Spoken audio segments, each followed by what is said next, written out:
What's up, guys? Just adjusting this camera real quick. Yep. Start telling y'all what we're talking about today. And bring y'all some sleepers, some bust. Keep going the other way. Should be good. Some sleepers, bust, locks for this week. Going over Thursday night's game, Jags Saints, and then just going over some injuries and stuff so y'all are informed as can be. Yep. Bring your sleepers first, right? You gonna jump into that? What do you think? You think we should go sleepers first or Thursday night wrap up? or Thursday night wrap? I think we start with Thursday night wrap up. Yeah. I think that's formal. All right. Let's do it. Formality around here. Let's do it. All right, guys. Jacksonville came in, got the dub, 5-2. New Orleans is now 3-4. I feel bad for this. I'm gonna start off saying that I feel bad for the Saints defense because they were locking things up after it was 14-3. They were looking good. Stopped. There were, I think, a few 3-and-outs from that Jags team. They actually forced a fumble. So Jags had the touchdown. Saints had the missed field goal. Forced a fumble on the very first play of the next Jaguars drive, and then they go 3-and-out. So it's just Saints offense is not clicking like we were hoping to. Yeah. Don't know if that's coaching or what, but yeah, I mean, Jacksonville had 2 back-to-back 3-and-out drives, and New Orleans just could not capitalize. 17-6 going in the half, it just was not looking good. Yeah, Saints offense is not that great this year. I thought it was gonna be better. Yeah. So we'll start with the winners here. Trevor Lawrence, a solid day. Nothing crazy. Had the 200 yards passing, a touchdown. Had 59 yards rushing. I know he had the really long rush to kind of extend. It wasn't the final drive. I'm pretty sure they need out. Yeah, they need out the end of the game. Was it the touchdown drive? No. Yeah, so it was the third to last drive. He had the 23-yard rush. So that helped his day. Still, obviously, a great defense. So we weren't expecting, and he was coming off the knee injury. So we weren't expecting Trevor Lawrence to have a huge day. Still waiting for that big Trevor Lawrence game. Yeah. I want to see 300 yards, 3 touchdowns out of him. I thought he was being drafted at an odd position. I think that the prediction's doing pretty well so far. Yeah, I think he was obviously a little bit overdrafted, and there's just a weird thing going around with Trevor Lawrence and Derek Carr, but at least the Jaguars are putting up points in general. They're 5-2 also, so Yeah. and that kind of speaks a lot considering we haven't seen full strength. Right. Fact of the matter is, too, like, he does it with his legs when he needs to. Like, he's still a good quarterback making good plays. Right. Just the fantasy aspect hasn't really been there. Yeah. So Lawrence had a solid day. You're not super ecstatic if you started him, but he had a solid finish nonetheless. Travis Etienne, this guy has been a guy that you and I were, I'll say, clearly wrong about coming into the season. We were afraid of Tank Bigsby, afraid of the receiving work we saw last year. I mean, this guy is getting it done. It had 2 rushing touchdowns within the first half, if not the first quarter, if I'm not mistaken. It was like at the very beginning of the second Very beginning of the second quarter. Yeah, dude. He's just a beast right now, which is really good for him. If you're a Travis Etienne owner, I thought a 3rd-round price was insane for him, but he's running back 3 right now, and he'll probably go up after the end of this week. So great things out of him. Wasn't a super efficient day, but the 2 touchdowns obviously helps. Had a long rush to 17, and he also stacked on 3 receptions off of 5 targets for 24 yards. So I like him a lot because he's getting the consistent work in the receiving game. Like, he's seeing at least 3 targets a game is what we've seen so far, which is absolutely great. So I really like Etienne moving forward. If I was an Etienne owner, I would hold on to him as much as possible because that's their identity right now, is running the ball. Yeah. That's how they won that game against Buffalo in London. Mm-hmm. So I'm on the Etienne hype train right now, if there is one. Receiving. You can start with Christian Kirk or Calvin Ridley? Calvin Ridley. He's just, like, not been it for real.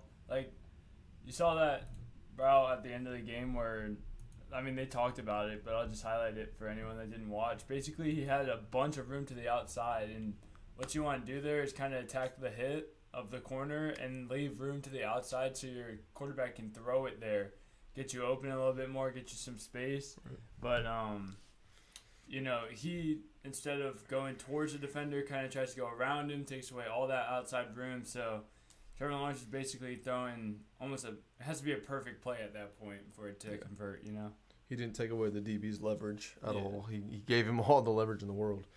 Yeah, so it's been, I mean, I'm looking at the stats right now. He's seen the targets in all but 2 games this year, and in the one game he had only 2 targets. He had a touchdown. But, it still hasn't been efficient.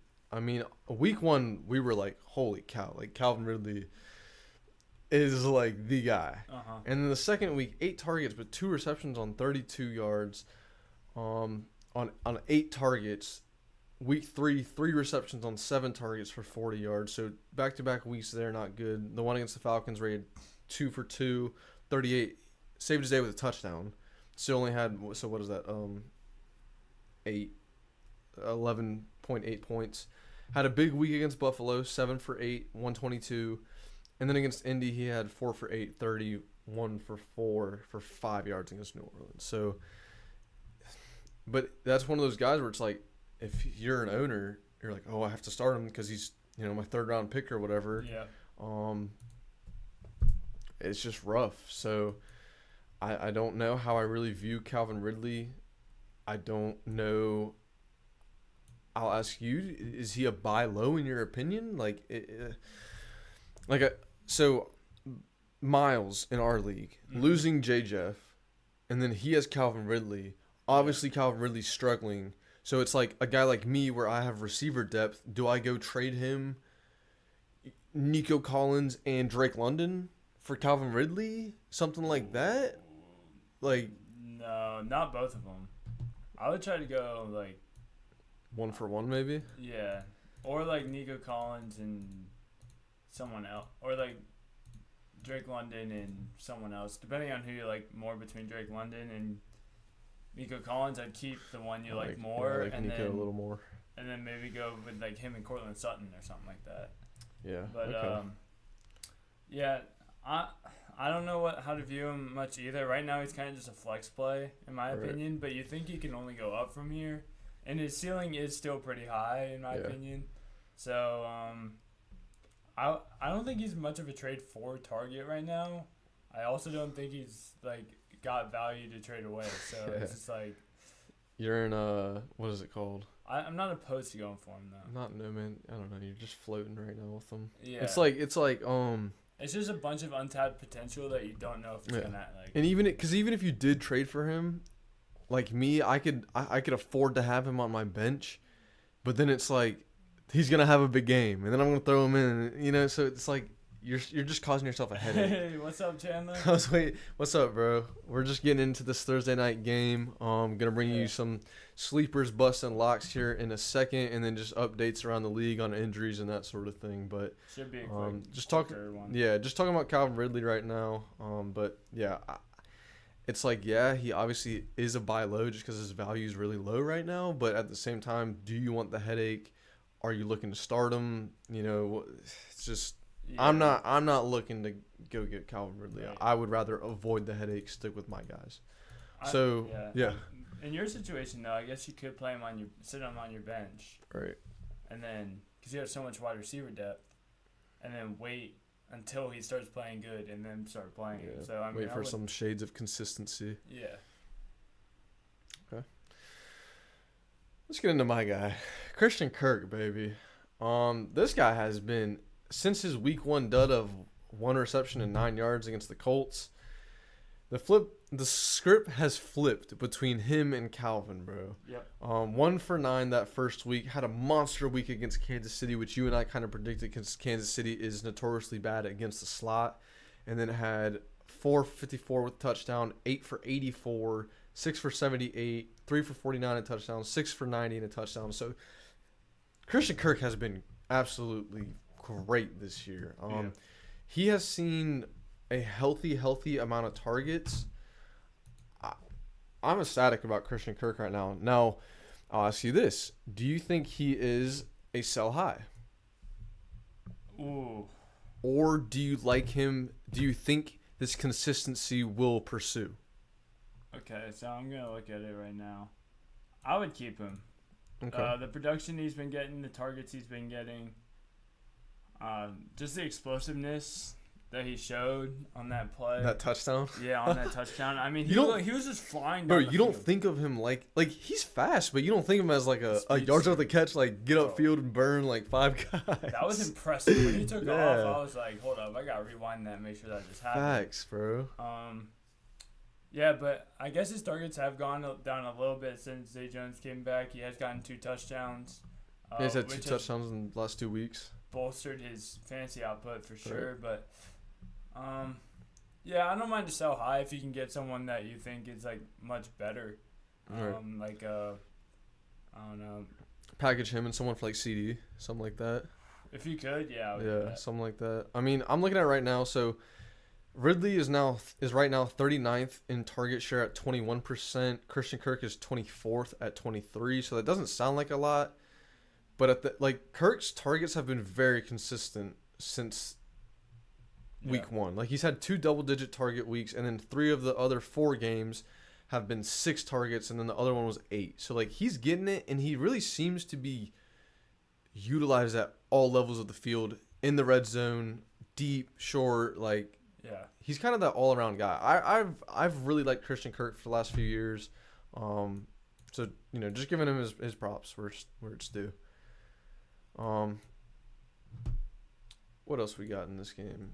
Evan Ingram, consistent as ever. Yep. What did he put? 9.5 points. Something like that. Yeah, 9.5. So he had 7 targets. Actually led the team in targets. So I mean. Herbert deal didn't go through trying to get Goff or Purdy now. He doesn't seem like he wants to move either unless I give him Burrow, which I don't know if I'm going to do. Thoughts on Geno Smith, and I would have to trade away Fields and like C.J. Watson. I like Geno a lot this week against the Cardinals. I would expect 20 points, nothing less. Yeah, if you want, you can. Chandler, don't you? There's a. Yeah, Fields and Herbert. Okay. Okay, never mind. Yeah, I do like Geno Smith. I think he's pretty solid this week. I wouldn't trade away Fields and C.J. Watson for, and Christian Watson for like Goff or Purdy, if that's what you're going for. Like, I like Burrow. You're probably gonna be starting him every week from here on out. At this point, like he's gonna be back sooner rather than later. Yeah, I do like Burrow. I do really like Geno this week. So. Is Burrow on bye? Yes, Burrow is on bye. Okay, that's what I was asking. So yeah, Geno would be my stream. Yeah. I don't know what your other options are, but yeah. So Evan Ingram's gonna round out this game. Nothing much to say about him. He's just consistent as he's been. No less than 9 points, I believe. No more than 12. I will say it's notable that Jamal Agnew had 6 targets and Calvin Ridley only had 4. So, that's definitely something that's developed. Just going to have to keep an eye on if you're one of those owners because ETN's going to be involved. So, it's interesting because that on this team, the running back and the tight end are both heavily involved in the passing game. Yeah. And then Christian Kirk looks to be the lead receiver right now, and Zay Jones isn't even playing. It was actually Tim Jones last night. So Zay Jones isn't even playing right now. It's really interesting if you are a Ridley owner. Kind of tragic. Yeah, it hurts, that's for sure. So moving to the Saints side of things, guys, Derek Carr did not have a good game. High volume game, but not a very effective game. Ended up with 300 yards, touchdown, and a pick. Pick 6 it was, so not very good. Quarterback rating of 36.9, so that tells you a lot. They're going to have to change something. I don't know what it is. I don't know if it's a scheme thing, if players are not feeling... Okay, now I see what you're saying. So you can only hold 2 quarterbacks. Bro, and Fields dead. I'm 3. Yeah, we aren't... What's up, RPG? From the top rope, it's Triple F. What's up, Side Eye? the top row. RBG, shoot whatever questions you got. Yeah, man. We're open to any questions. Yes, and sir. Welcome to the podcast. Yes, sir. Don't have a QB. Okay, so he's wondering if you should move Fields or Burrow. Move for QB, I think. Yeah, I would look to move Fields. It's probably going to be a little hard right now. I would probably try to trade him. See, if someone else has two solid quarterbacks, I'd probably look to trade Fields to that team because obviously he's not playing this week, so you can't trade him to someone that only has one good quarterback. Yeah. But if it comes down to it, dude, as unfortunate as it is, you'd have to drop Fields and pick up Geno. I mean, that'd be really hard. I'm a Fields owner also. That'd be really hard to do, but you can't play without a quarterback. Yeah. I mean, and you have if I recall correctly, like you have a solid team. So I would go for the dub this week. And I mean, if you can trade away Fields if you can do like an equal trade almost, like something where you think you're getting a little bit more value than you're giving away, and then add Fields on top of it trade, for like a skill position player. Yeah. I mean, Fields is hard to drop, but you do wonder, like you do worry about his trade value right now. Yeah. With the injury and whatnot. Right. Guys, after last night, I'm so glad I traded Olave, LOL. How you feeling, Carter Max? Happy Sabbath. Hey, happy Sabbath to you too, brother. Happy Sabbath. Feeling good, man. I'm happy to be alive. Happy to be here with y'all, and that's about it. I know. Yeah, I'm doing good, bro. I'm an Olave owner. Yes, so. Carter's an Olave owner, so he's not feeling too hot. Yeah, which I guess we can talk about the wide receivers before you have your glory. So, Olave and Derek Carr were having a lot of like beef on the sideline. It seemed like something's off there. I don't like it, but he's still getting 15 targets. He's still getting double digit targets.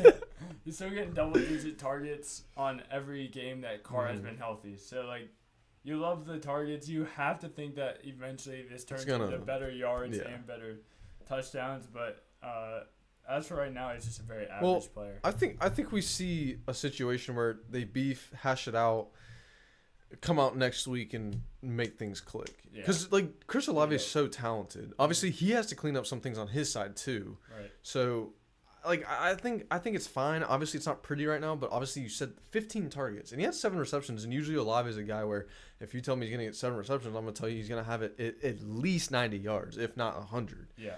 He's usually that type of guy. I need a flex to start. Palmer, Rice, Foreman. Can Palmer beat the Kansas City defense? Will Rice get enough targets? Does Foreman's volume enough to start? Can Foreman see the red zone with backup quarterback? So I'll let you talk about Palmer. I'll talk about the other two guys. Okay. Yeah, Josh Palmer can be productive against this Kansas City defense.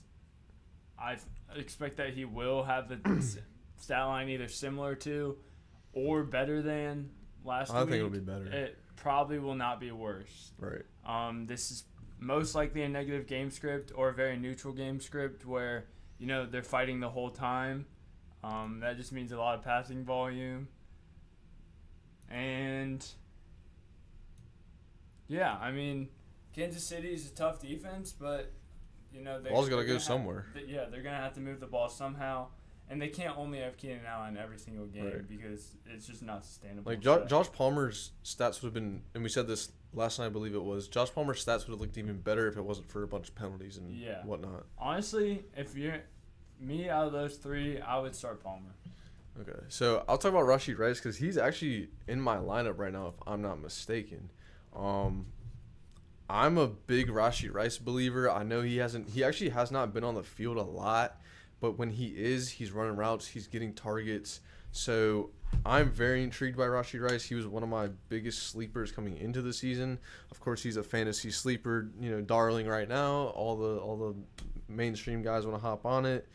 But Rashee Rice has seen at least 4 targets in every game except his second game. And he's been very efficient with his touches. He's 75% catch rate right now. Does have 2 touchdowns. I think this is a guy that you've highlighted this, him and Mahomes worked out in the offseason prior to the draft. So clearly a guy Mahomes advocated to be on the team for them to go get. I really like Rashee Rice against a very vulnerable Chargers defense. They're 31st in terms of fantasy points that they allow. So I like a Rashee Rice play. Now, I don't know that deciding between him and Palmer's tough. Palmer's an established guy. He's put in work. We saw it last year. He was very good. So I don't mind either play. I do think Rashee has the better matchup in terms of fantasy points allowed, that sort of thing. And I think this could be a coming out sort of game for him, opportunity for him. So I like Rashee Rice. But moving on to Foreman. And obviously we're going to answer this question after we give your analysis. But so Roschon Johnson is ruled out. I don't know if you saw that or not. So yep, Foreman's like the sole guy because Herbert's obviously on IR. And we're probably the two biggest Foreman lovers you'll find around. Good matchup too. Yeah, good matchup against Vegas. I really like Foreman. Now the efficiency of that overall Bears offense is going to be really questionable because the Raiders are coming off a 2-game win streak where their defense has looked pretty solid. Yep. Now, granted, they played the Packers and the Patriots, but I expected the Packers to be a little better than they were, and their defense looked good. The Raiders did. So Foreman, I'd probably look to start either of those two receivers over Foreman. Now, will Foreman have a bad game? I don't know. I think he's going to get a ton of volume. Volume is king in fantasy. We all know that. So I think Foreman's going to have a solid game. I just think those other two guys have bigger potential. Yeah. Higher upside. That's how I'll put it. So I think, going off of that, Palmer is going to be my star. I think he can beat the Kansas City defense. Do you think Rice will get enough targets? Yes. I think he sees at least 5 targets at minimum. Foreman's volume does seem like enough to start, especially if you're in like a standard league. Right. I like Foreman. I'd probably start Foreman in a standard format over Palmer and Rice. I was thinking that too. In a PPR league, I would start Palmer. Can Foreman see the red zone? See the red zone. Yeah, that's kind of what I was saying. You know, I don't know the efficiency of this offense. So probably not. Yeah, personally, I might lean Palmer. I'm just a big Rice enthusiast, so that's kind of a toss-up for me. I would like to tell you Rice because he's in my lineup, so, you know, I don't want to tell you against someone that's in my lineup, but yeah. Palmer's a guy that we've seen him get it done. Okay, so Geno isn't on the waivers for Chandler. That's unfortunate. So I have to trade for him. So he won't do Geno for Fields straight up.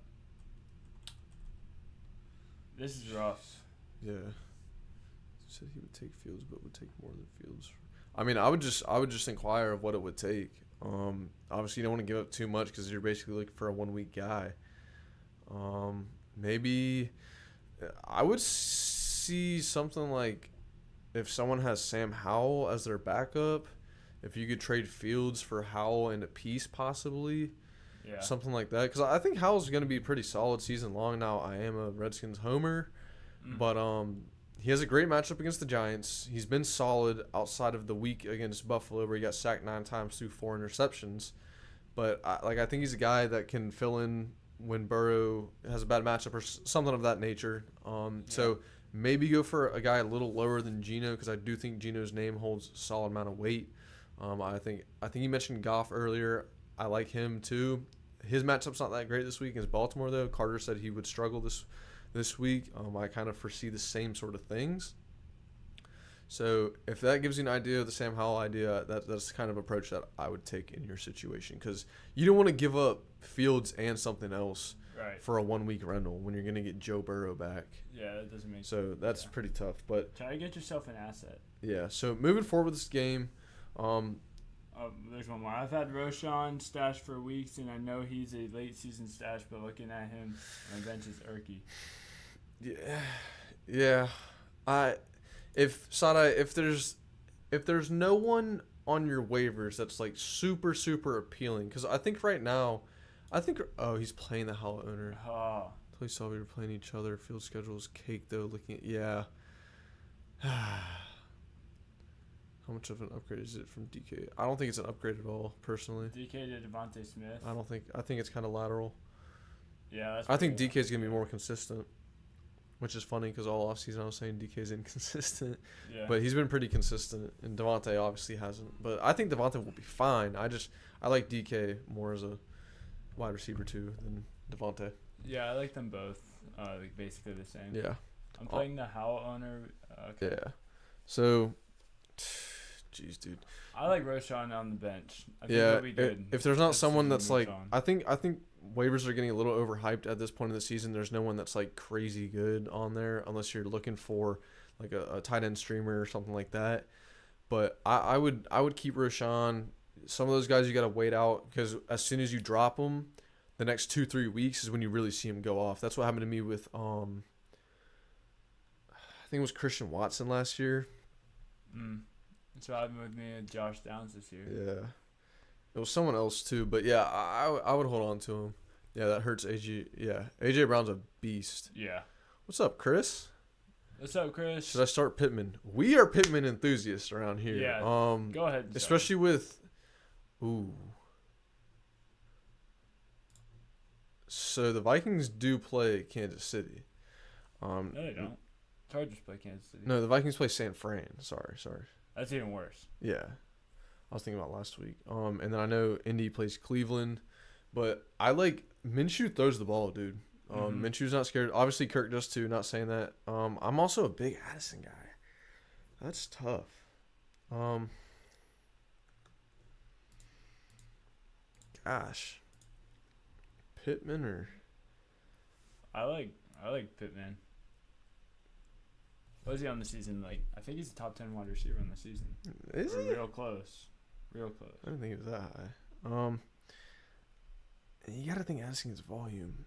That's kind of a toss-up for me, in all honesty, Chris. Not to leave you floating in the water like that, but I think that's two guys. 14. Yeah, I think that's two guys going in the same situation. I really like what I've seen from Pittman this year, especially with Minshew. Like, he's seen a lot of volume, getting yardage. Has he scored a double-digit targets in? I mean, dude, he's been a beast all but one game. How many touchdowns does he have? Does he even have a touchdown? One touchdown. So he's due. Yeah, I like Pittman. I'd have to roll with Pittman. Also, yeah, RPG. Yeah, DK is the wide receiver one. I just view him in fantasy and the wide receiver 2 range, if that makes sense. Start Evans or Foreman at RB2. I would have to drop Seattle D to pick up Foreman or just stream Evans.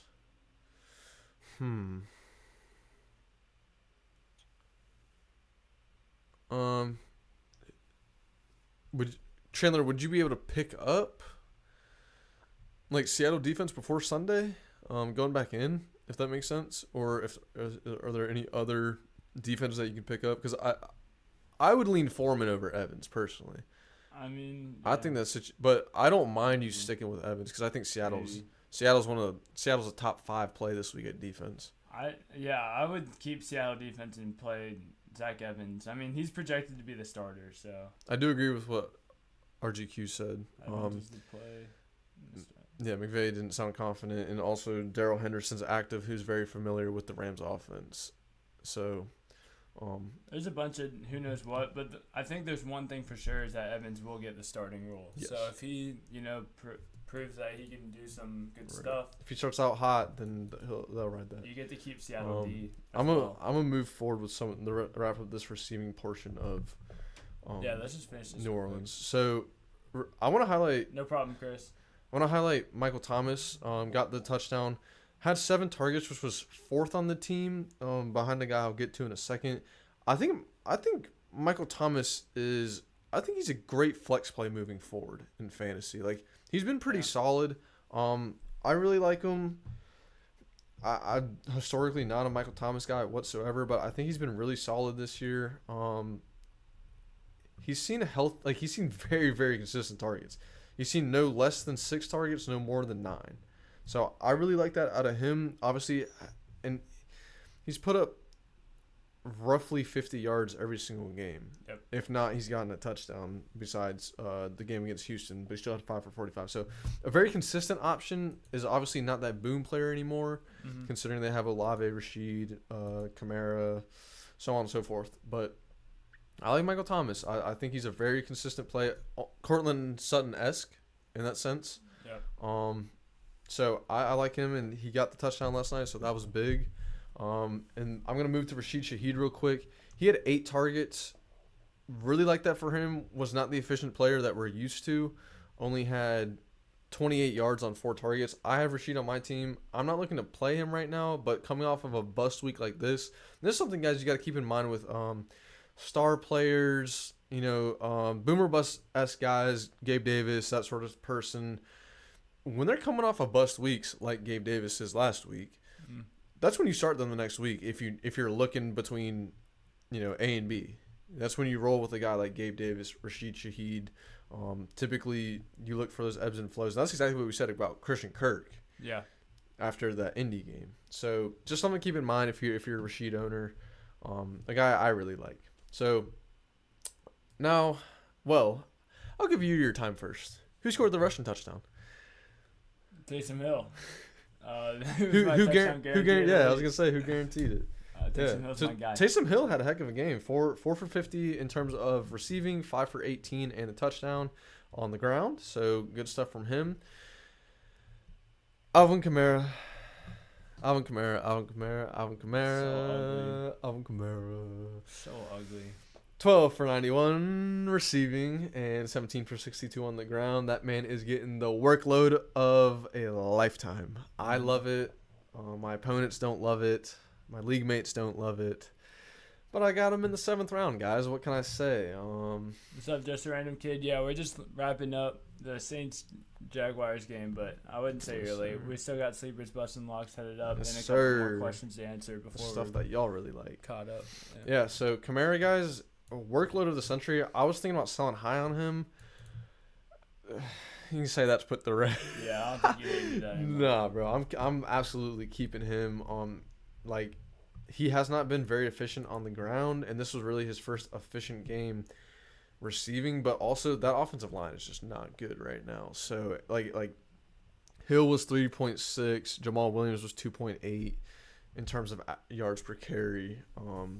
But Kamara was busting off long runs and receptions whenever they needed it, it seemed like. So, big stuff out of Kamara, guys. I'm as ecstatic as can be. Arguably my favorite player in the league. I'm just a delusional Alvin Kamara fan. Your local delusional Alvin Kamara fan. So I think that wraps that up, right? Yeah, that wraps up Thursday night. Carter and I got that prediction right. We predicted Jacksonville. Found myself rooting for New Orleans just because I like me some Alvin Kamara. I was rooting for Jacksonville. But for the sake of our record, prediction record, 100% this week. 100% so far, guys. So let's answer some questions real quick. Where did we leave off? It's right up here. Side I'm hearing DK isn't the number one from a lot of people. Lockett's name is mentioned there. Jackson is going. Lockett leading the Seahawks in targets. That's been the argument. I think they're both wide receiver ones. Yeah, I think it's a dual I don't wide think receiver one. because they complement each other very well, and I don't understand where this JSN stuff's coming from, dude. Because I saw this post on Instagram today talking about the top rookies, and people were talking about how they're pissed off about JSN. And a bunch of people were replying saying he's gonna get a work. I'm like, bro, where's this workload coming from? Because we answered this on Wednesday night. I think it was Side Eye that brought it up. You have those two. Unless something happens to DK or Tyler, he's not getting key reps. And also they run 13 personnel with 3 tight ends out there on the field more often than any other team. Yeah. So it's like I don't see where JSN fits in this offense right now unless there's an injury somewhere. Right. It'd have to be an injury before he becomes startable. Yeah. I appreciate you both. Thanks. Of course, Chris. I have Ravens defense. So yeah. I just keep Seattle and play Evans still. Yeah. And then, because then you can play Seattle this week. You don't have to start the Ravens versus the Lions. I also don't mind you dropping Ravens D. I honestly think holding on to one defense is a little overrated. I've been a streaming master at defense my entire fantasy career. That's just what I do. I don't see the value of holding one because, like, when you're seeing the Lions offense, you're not playing them, and you're clearly looking to pick someone up. And there's usually almost always a solid pickup on the waivers. So that's just another tip for you, Chandler. If you're really looking to pick up Foreman. True, I just don't feel like it's worth trading for Devontae. I would agree. I mean, he is a bit of a buy low. Yeah. I don't mind trading for him. I think he's gonna bounce back. Obviously, He's got to be better these next. Like you would think the Well, next half of the season will be better than. you remember my first half. prediction from Wednesday night? I think all 4 of those receivers on Go Sunday crazy. night, or I think it's Sunday night, are gonna finish as top 24 receivers this week, and there's gonna be 3 touchdowns amongst the 4 of them. Yeah. I reached for Adams and I'm on right today too. Trying to stack DK and Pickens for yeah. Yeah, I like that. Amon-Ra and Adams are 2 stud guys. So I got the Aaron Jones trade. Nice. So he traded was it Nico, right? Traded Nico for Aaron Jones I think so. because he has a bunch of good receivers. Yeah. Nice random kid. Well done. Saturday Muppet could go for it. Yeah. Yeah. It's just Amon-Ra's so good. coming off of what he just did though. Like it's gonna be So hard good. to convince that owner to do I had that. Saints winning, dude. I was so hyped when they were going crazy in the fourth quarter. Yeah, they got things rolling for sure, and then Foster Moreau dropped that touchdown to that would have. Dude, that was tragic.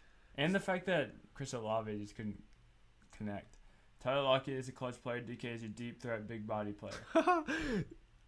I only laugh because in our preseason rankings and just going through preseason stuff, that's how I was saying DK is always described. Mm-hmm. I don't like to play him in a box because I feel like he's more than that. But for some reason we just don't see it. Like I feel like he can run a lot of routes, and it's a little. We just, like I said, we just try to put him in a box way too much. But Tyler Lockett is certainly a clutch player. He seems to that touchdown catch against the Lions he had, the crosser was insane. Yeah. I knew he was gonna catch it too. Like I just knew it when the ball was in the air. I was like, he's not dropping this. Yeah. I don't see where the JSN propaganda is coming from, even though DK is doing Yeah. it. Okay, I see what they're saying. If DK is to get injured, I feel like JSN that's just what's gonna happen though. Is if one of these guys even pop up on the injury report, everyone's going, oh, Jason, you know, Yeah. and it's like, I'm not with it right now at all. Same. So, all right, you want to get into these sleepers, bust locks? Seems Yeah, to be guys. everyone's favorite segment. So this is what we do. I usually start off. We go by each position. Yep. First start with sleepers, then start with bust, then Give you our lock of the locks. week. We tend to avoid kickers. So And no, we do include we defenses. do defense. Kickers, so like, bro, But kickers one thing where I pretty much just pick a kicker for the season and stick with them. That's what I'm doing right Like now. I just try to pick up a kicker on a good offense. I got Riley Patterson. He's been disappointing for 'cause the Lions. are so good in the red zone. They almost always but- score touched, yeah. but So like man, Jacksonville, it's I have Brandon McManus, and Jacksonville has been like the perfect mix of touchdowns and field goals. Yeah. So All right, so let's go. QB sleepers. I'm starting this off with Sam Howell. Woo! Say it versus again. the Say it New again. York Big Blue Apple Giants. Oh, 20 points, 20 plus points in 4 of his 6 games. Obviously, that Bills game was horrific. say it again. Decent matchup this week against the Giants. I like Sam Howell. Gives you a little bit of rushing upside too. So start him this week. I got my Redskins book at the wrong time, bro. Starting us off right. All right. I'm giving y'all one of our early season darlings, Jordan Love.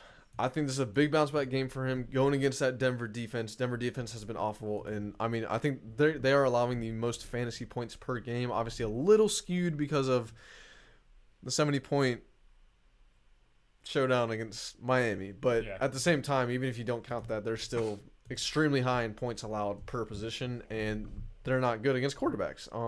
So I'm looking at it right now. They've allowed the second most points to quarterbacks. So I really like Jordan Love in this matchup. I think with Watson fully healthy, Dobbs in there, Jaden Reed, Luke Musgrave, I think Jordan Love is a start this week. I really like him. If you're deciding between him and another guy who's on that same sort of tier, I'd lean Jordan Love. Yeah. I really like him this week. So running back sleeper. This guy isn't usually thought of as a sleeper. But I'm gonna just throw him in as sleeper because he's had a very disappointing year for most owners. Aaron Jones versus the Broncos. If he's playing, you got to get him in because Yes. Green Bay has been struggling on offense and they need Aaron Jones there. So, They do. That's a good point. you know, owners might be reluctant in him coming off the injuries. I still think he's a great play. I agree. If he's playing, if he's a go, then he's in your lineup. Yeah, I totally agree. kind of a cop-out answer, but screw it. I'm a Lockett owner. Happy to see him off the injury report against Arizona. Need him to hit another I would love that too. Our GQ, I am a Lockett owner as well. Matt Gay been my GOAT this season. Matt Gay's been insane Nice this pick up with season. Matt Gay, yeah. He's been insane. 6-0 and going up against Holy the highest cow. score this week. I'm projected to lose 108. CD Monty Dell is out for me, subbing in Curtis Samuel and Rice. Need that high upside. Whew. Okay. So I'd probably play Palmer over Curtis Samuel personally.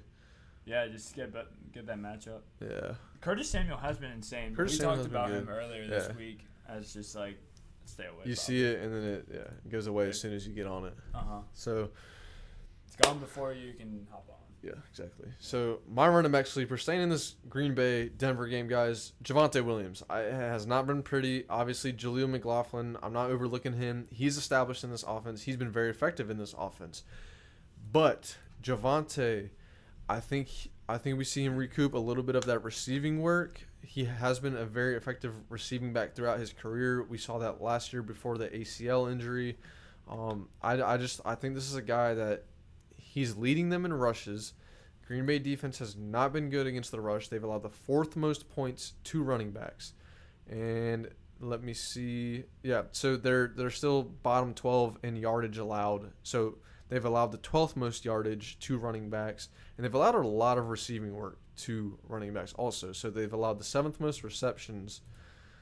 Meanwhile, they're allowing a high conversion rate on targets. So, and then top 12 in yardage allowed also in receiving for running backs. So I really like Javonte Williams. I think this is a flex play. I would expect no less than 12 points from him. That's my thoughts, my outlook for Javonte Williams this week.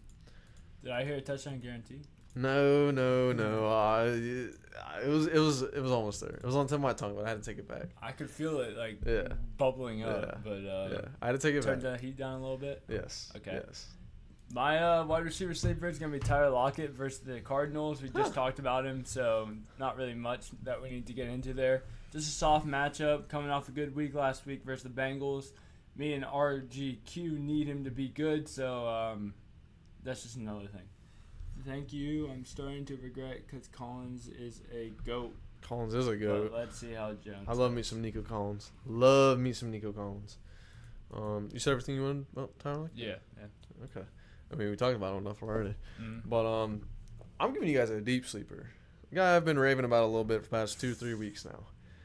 Going against a very porous secondary in Washington, Wando Robinson. He had 8 receptions for 60 yards last week. Was pretty solid the week before. He's a leader in that receiving room. Like, he's obviously the most talented receiver in that receiver room. I really like him. I think he's going to be able to operate against this secondary of ours, that being Washington. I don't know why it's so porous and the way it is. But another discussion for another day. But I really like Wando Robinson here. I know it's like a receiver for the Giants. Sounds great. Thanks, Max. But I think when you look at it a little more, the matchup, what he's done, ramping up, coming off his injury, I think he's the leader in that offense. Obviously minus Saquon and Darren Waller, really, but he's the lead receiver. I think he's going to be a great target this week. I like Wandale Robinson. Not saying he should be in your lineups, but I think he's someone that I think if there is a week to put him in your lineup, it's this week. Okay, that's a risky one. You gotta risk it, guys.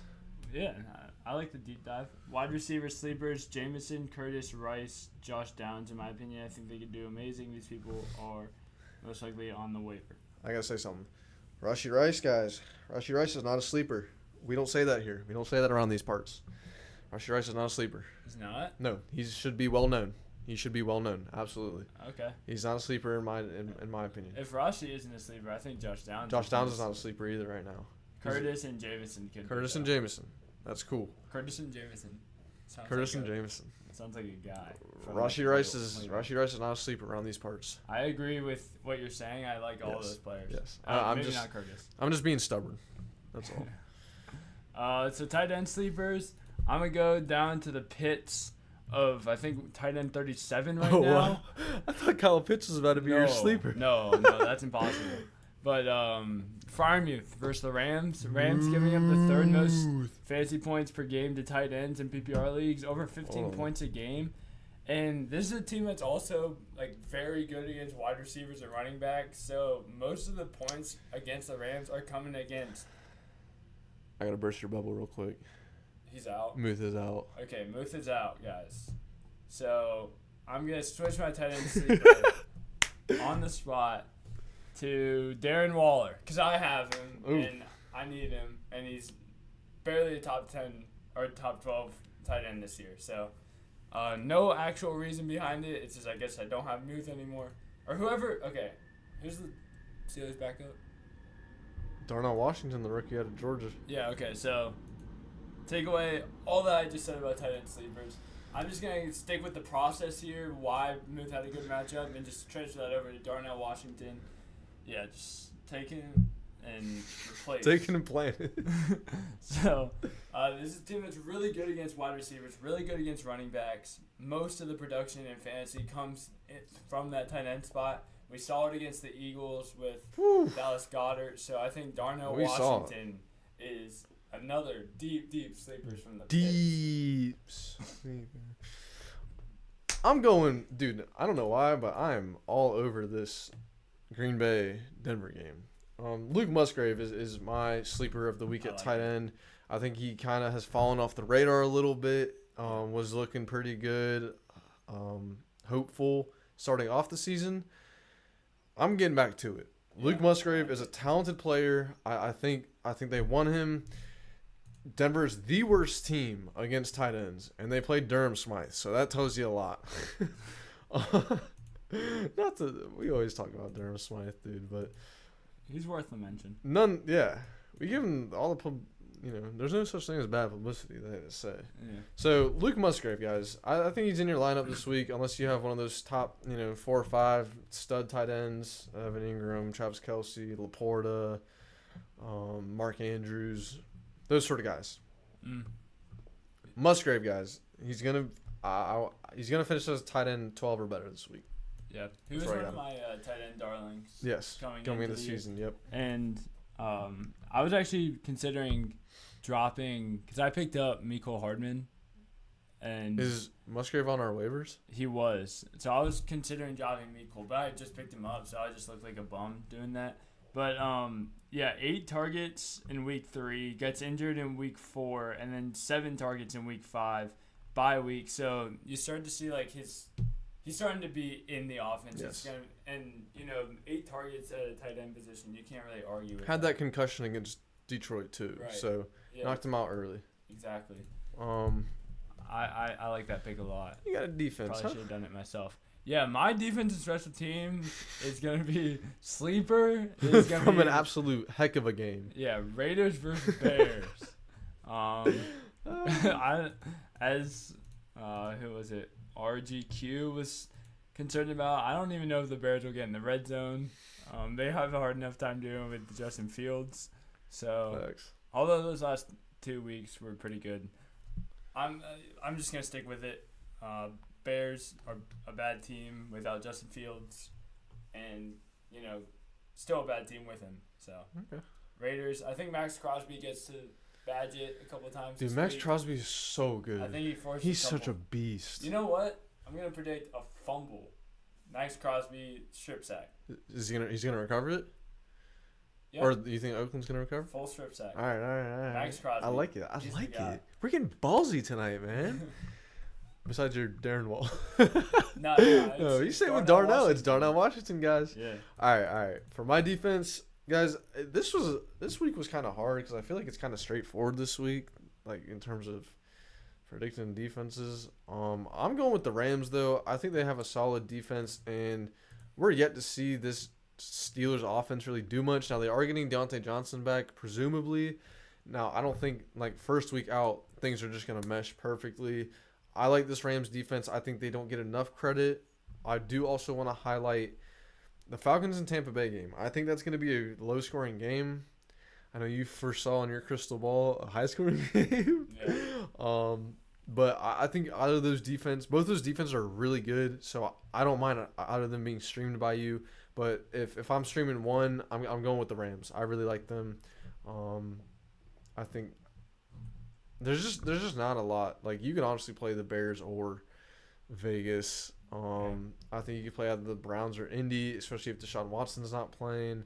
Washington, Seattle. I don't know, just to give you guys some streaming ideas. I feel like there's gonna be a lot of streams this week because 6 teams on bye. Right. Chiefs have a matchup you don't usually want to play your defense against the Chargers. Right. Just traditionally. Actually. Yeah. So. Yeah. So. Those are that's the. Please tell me. Please don't see the people don't see the vision. Rice is a beast in. Muth. And he meant to say Muth. Ooh, let me tell you, I'm glad I dropped him for Laporta. He feels just a random kid. You made the right decision, bro.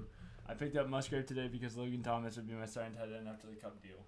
So I see them as kind of the same. I don't mind. That's funny, side-eye, bro. Side-eye right here, yo. Because that's crazy. I actually almost put Thomas as my tight end sleeper. But I switched to Musgrave just because I like Musgrave. But Thomas has been getting it done this year. Yeah. Believe it or not, dealt with a little bit of injury, concussion. But I don't mind either of them. I think it's a bit of a toss-up. Yeah, so I would go with Musgrave for just that young, explosive upside. That just exciting, more exciting. I think we're gonna see a lot of the Redskins receivers this week. I think we see a lot of them. So moving to our bust, guys. Carter, who is your tight end? Who is your quarterback bust? So my quarterback bust is Justin Herbert versus the Chiefs. So we are really going crazy this week. Wow. With our prediction. I just think our offense doesn't look that great. It seemed out of sorts against Dallas. He's got a broken finger. I don't know how much that plays into it, but certainly a little bit. And this is a good Kansas City defense. It is. I think that Herbert will have a down week this week. I can't really put it any other way. It just hasn't been the year that I was expecting. Had a good start to the year, but it's been kind of tapering off a little bit. He's due for just a bad game, so I think it's Herbert this week. Yeah, tragic side-eye. Tragic, bro. I would feel your pain, man. I'd be in the same boat. It'd be hard for me to part ways with him. So guys, getting cut. Yeah, that's true. Guys, I'm not getting real risky here. This was another situation where you'd either have to go really ballsy or just kind of make a dull pick, and this is a dull pick. I'm going Gardner Minshew against the Browns. Now, I do think he's going to be able to I think he's going to have solid yardage. I just think I think I'm seeing 2 picks. I'm seeing a touchdown, 2 picks, 250 yards, something like that. But I just this Browns, we've been raving about them all year, ever since week 1. This Browns defense flies around, gets to the quarterback. I think this is going to be a really tough matchup. I don't foresee him having a great day. He's not someone I would go stream right now. I don't mind Gardner Minshew season long, believe it or not. I just don't like him right now. This matchup's just not good.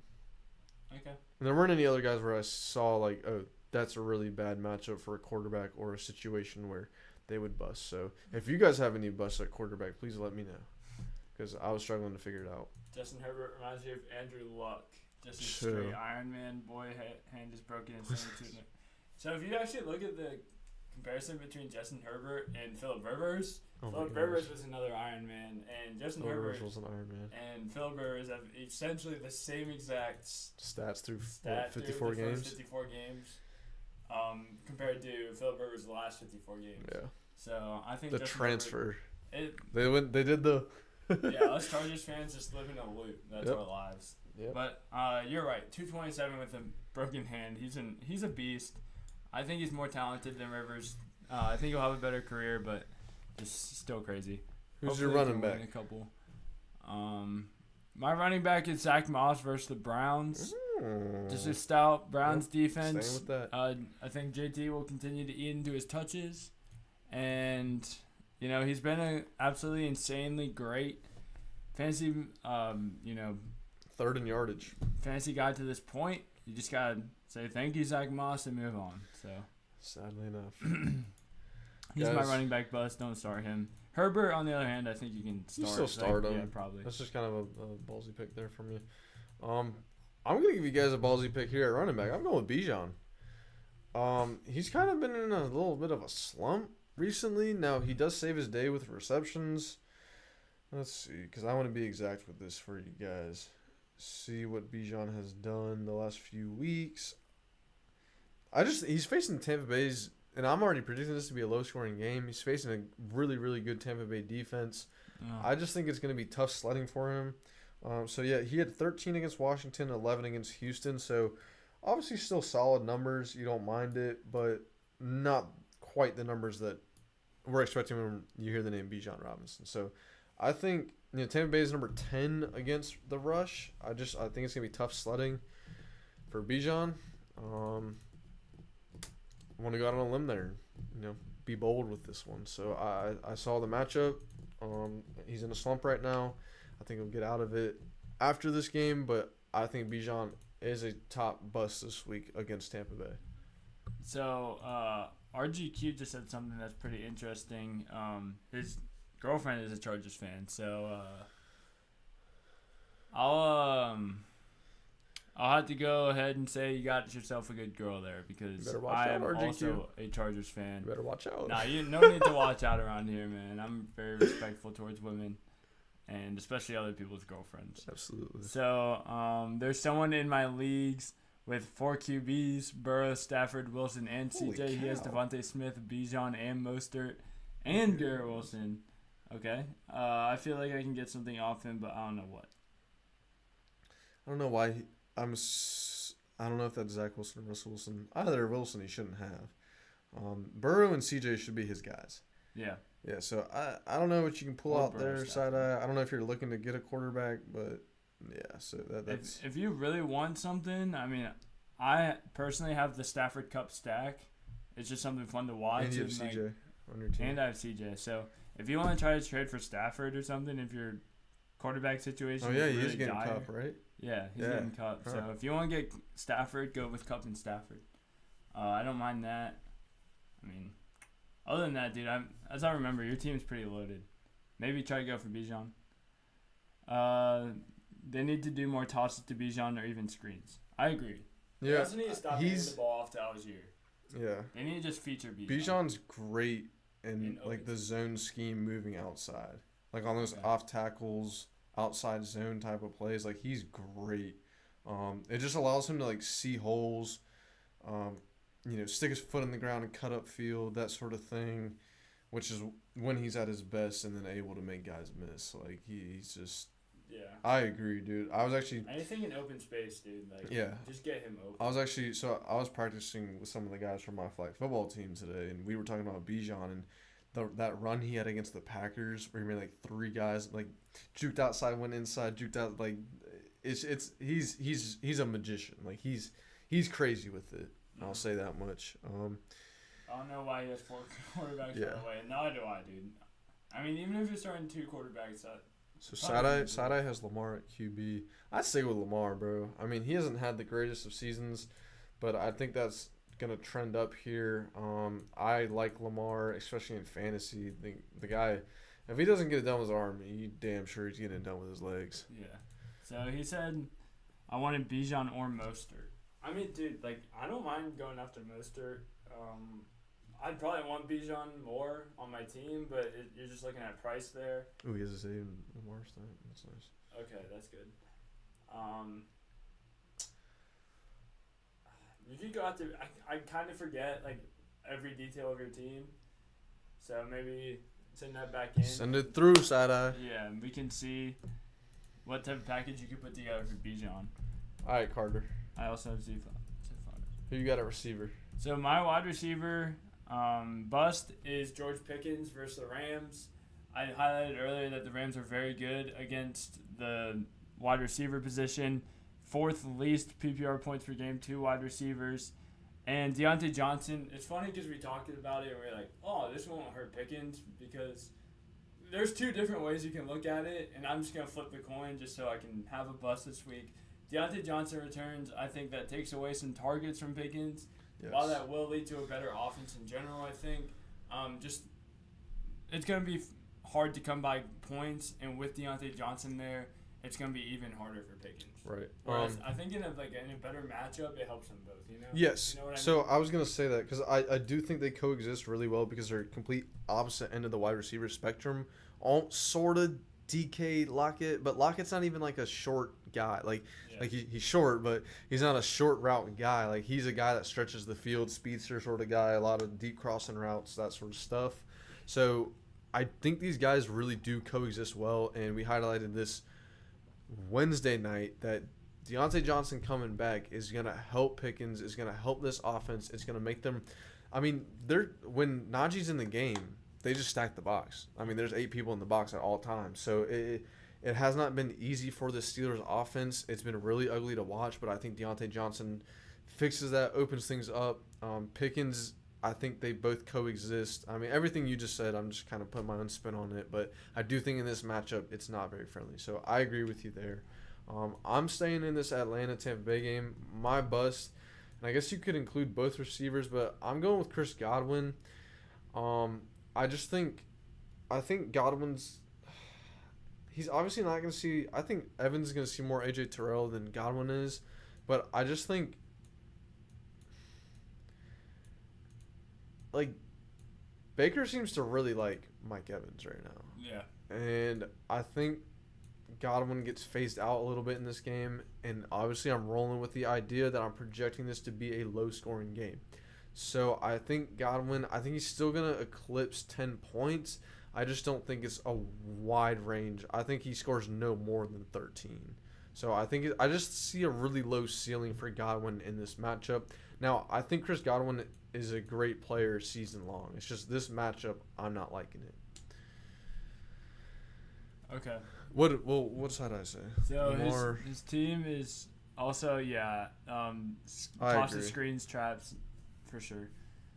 Lamar, Saquon, Kenneth Walker, the third, Cup, DK, Logan Thomas, Zay Flowers, Ravens defense, Matt Gay, Pickens, Trevor Lawrence, Romeo Doubs, Rashawn Johnson, Tank Dell, Javonte Williams, and Tajay Spears. I think he has like a perfect team, in all honesty. You do. You have very defined, like, Cub's a great wide receiver 1, DK's a wide receiver 2, Zay Flowers is a flex. Yes. Borderline wide receiver. And then Saquon and Kenneth. Saquon and Kenneth are great. Lamar's. And then you have the stack, obviously, with Zay Flowers. And then Pickens being in there. So he's saying his idea would be to move Zay into the wide receiver. Yeah, trade like DK and obviously you said DK and Pickens is what you're trying to do. So I don't mind you doing DK and Pickens for a upgrade at receiver. I do like that. I think someone – now, I don't know how much of an upgrade you view this as, side-eye, but like someone like Brandon Ayuk and then also getting another player in return. But I think Ayuk's going to be really great season long. I'm an Ayuk owner. Debo is out this week. Well, he hasn't been announced out, but he didn't even practice this today. So, but I think Ayuk would be a very interesting play. Obviously, like Ayuk just doesn't have the appeal that other high-end wide receivers do, but that's just an idea. But I think you have a great team, bro. Like you have a lot of high upside on your bench. Like we both love Dobbs. Obviously, got to hold out on Rashawn Johnson. Javonte Williams is my sleeper of the week. Tajay Spears is the guy that Carter and I like a lot. Season long. If Derek gets hurt. And there's also a lot of talk of him getting moved, him getting traded to a contender. Yeah. Chargers? Oh, that'd be so dirty. That'd be crazy. Bro, him and Eckler, that'd be wild. But, yeah, man, so I really like your team where you're standing right now. I think, like, you have great, like, even your quarterbacks, like having Lamar and then having Trevor Lawrence on your bench. Like, I just think you have great options all around. You know what to do with, like, you don't have a headache anywhere. You know what to do to your team when someone has a bye. If someone's injured, you slot Pickens in. I like your team where you're standing right now. I do too. If you're gonna go after Bijan though, and you want to do DK Pickens, by all means. Sure. Yeah. Go for it. So, tight ends. Who is your tight end bust? I'm playing. Okay. Yeah. My tight end bust, guys. I shouldn't even ask. I knew it. You don't have to ask. You know what it's gonna be for me every week. So for those of you that skip this part, for those of you that are new to it, you can watch. The rest of y'all can. Yeah. If you need to go do something right now, if you gotta go to the bathroom or something right now, this is your time. It's locked in every week for me. Now it's gonna be a matter of me having to make the case that he's a bust every week. It is. But I still just think he's a case. He's a bust, and I can make this case. Kyle Pitts. Kyle Pitts is forever my tight end bust. I told him you could drop him earlier in the season, so I'm just gonna stick to it. We have beef. Just drop him right now. No. But Buccaneers are pretty good against tight ends this year, under 10 PPR points per game. Jonnu Smith is obviously to take some of those targets. And I think, I actually know that there's been very negative game scripts for the Falcons, forcing Desmond Ridder to throw, which is why we've seen Kyle Pitts, Jonnu Smith, and Drake London all be fantasy viable these past couple of weeks. But in this game, I actually predicted the Falcons to win and kind of more of a high-scoring game. But just to say that when the Falcons have a positive or neutral game script, Arthur Smith still loves to run the ball. Yeah, like that is ground and pound. His main thing. So if it's a neutral game, if it's a positive game, I think Falcons just stick to the ground. So that's why I'm staying away from Kyle Pitts this week. Okay, you sold me. I'm giving you a juicy one here, dude. Jelly of the month. Welcome, bro. Jelly of the month. New to the pod. Yeah. So we'll get to you in a second, Jelly. Let me get through my tight end because I got a big one for you. My bust is T.J. Hockenson. Believe it or not. I think the San Fran defense is going to hound Minnesota. I don't think there's going to be much breathing room going around at all.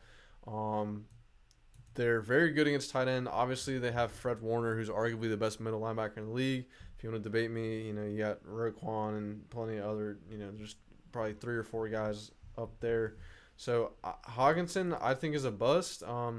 Obviously, he's the top target in that offense right now, him and Jordan Addison. So it's a little hard to be convincing of that. I'm that's what I'm feeling. That's my intuition right now. Obviously, I have slight stats to back it up, but that's where I'm going. Woo, yeah, that's a hot. So that's take. A big one. Lots of hot takes this week. My team is sort of similar. Lamar, CD, AJ Brown, Lockett, Bijan, Monty. So I was wondering, how did you get CD, AJ Brown, and Bijan? That's a good question. That's the first thing that pops out to me. Monty, obviously one of the steals of the draft. James Cook, Waller, Buffalo, McManus. And then bench, Dell, Palmer, Curtis Samuel, Rice, Warren, Reynolds. Yeah. Nice. Yeah. I'm glad I traded Pitts for Waller. Ooh, he traded Pitts for Waller. Wow. Oh. So, Jelly, let's get to Jelly, our new guy here. Well done there. Thanks for the advice value, fellas. No problem, side-eye. Always. Need RB2. Okay, my bad. Mine need RB2 to 5. 5 running backs are on bye or injured. Okay. Sheesh. 5. That's not fun, dude. Have PPR grab Ingram, Henderson, Reynolds, or take the L and grab Keaton Mitchell. Sweet Pruitt jersey. Aha, thanks. No way. you noticed it, bro. That's tough. Yo, Jelly, you're so valid right now, bro. Yeah. Oh my gosh, no, that's because I think after we wrapped up on Wednesday, didn't we literally say we need to shout out Greg Pruitt?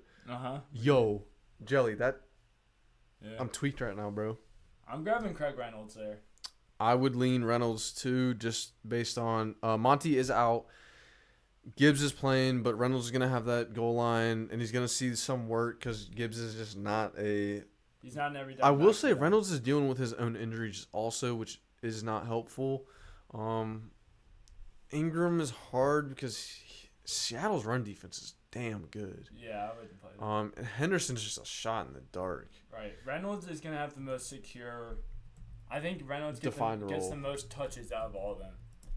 If he plays, then I think he plays full on. I don't think they, play him on a snap counter. I will say with Keaton Mitchell too, I'm not high on him either because another part of a defense we've been raving about is the run defense off of the Lions. Yeah. It's been really good all season. So, yeah, man, not a real confident answer. Obviously, you're in a really tough spot with 5 running backs not available for you this week. I'm rolling Craig Reynolds with that. Yep. Who's your defense? Dude, I just love that Lions, that role that Jamal Williams had that Monty now has. Gainwell available too. I'm still going with Reynolds. Yeah. But second, I would go with Gainwell just for possible touchdown. It's been good enough for 6-0. The next 3 weeks matchup, I play against the highest scores. So good luck with that. Traded Pitts, Cousins, T. Huggins. Traded Pitts, Cousins, T. Higgins, Addison for Waller, AJ Brown, A-Rod, Aaron Rodgers. Pre-week 1. Okay, so basically Pitts, T. Higgins asked him That's a for solid Waller. trade. I like that. Yeah, that's solid. Inter Brown the beast, second in yardage in the NFL, 500-yard games. 500-yard games. 500-yard games. You guys know what I mean. He doesn't have 2,500 yards. It's getting late here, guys. Okay, Gainwell available too. So what's your defense? Yeah. My defense for this week bust is Seahawks versus the Cardinals. What? I'm going ballsy Holy again. cow! I don't know. Crazy in here, boys. These matchups tend to be pretty close. Tends to be ugly. So